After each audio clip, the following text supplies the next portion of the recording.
வாங்க பாரம்பரிய தமிழ் சமையலில் இன்றைக்கி என்ன பார்க்க போகிறோம்னா வாழைப்பழத்தை வச்சு ஒரு புதுமையான ஸ்நாக்ஸ் தாங்க நம்ம பார்க்க போகிறோம். இது வந்து நல்ல ஹெல்த்தியானது. இதுக்கு என்னென்ன அப்படின்னு சொல்லிட்டு பார்த்தோன்னா தேவையானது வாழைப்பழம் வந்து எடுத்துக்கணுங்க. நல்லா கொஞ்சம் நல்லா பழுத்தது வந்து வாங்கிக்கணுங்க.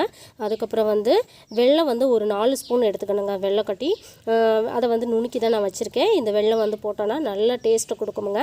அதுக்காக தான். அதுக்கப்புறம் வந்து பொட்டுக்கடலை வந்து ஒரு 4 ஸ்பூன் வந்து எடுத்து வச்சுருக்கேங்க பொட்டுக்கடலை.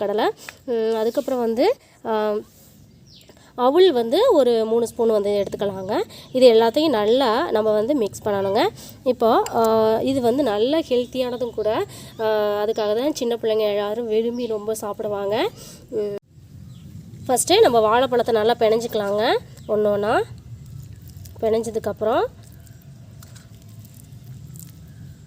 நல்ல டேஸ்ட்டாக இருக்குங்க. இது வந்து கோயில்களுக்கும் கனி மாவிளக்குன்னு சொல்லுவாங்க. இதை வந்து நம்ம எடுத்துகிட்டு போகலாங்க. நல்லா டேஸ்ட்டாக இருக்கும். குழந்தைங்க எல்லோரும் நல்லா விரும்பி சாப்பிடுவாங்க. அதுக்கப்புறம் வந்து வெல்லத்தை வந்து எடுத்து போட்டுக்கலாங்க. தேவையானது வெல்லம் வந்து சேர்த்துக்கலாங்க.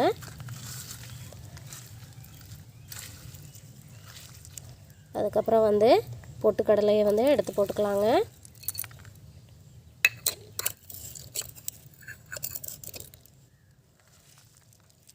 அவல் வந்து அதோடய சேர்த்து நம்ம போட்டுக்கலாங்க.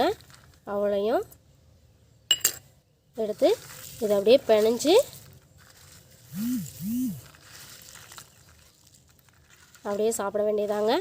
நல்ல ஒரு இதாக இருக்கும். நல்லா டேஸ்ட்டாகவும் இருக்கும். குழந்தைங்க எல்லாம் நல்லா விரும்பி சாப்பிடுவாங்கங்க.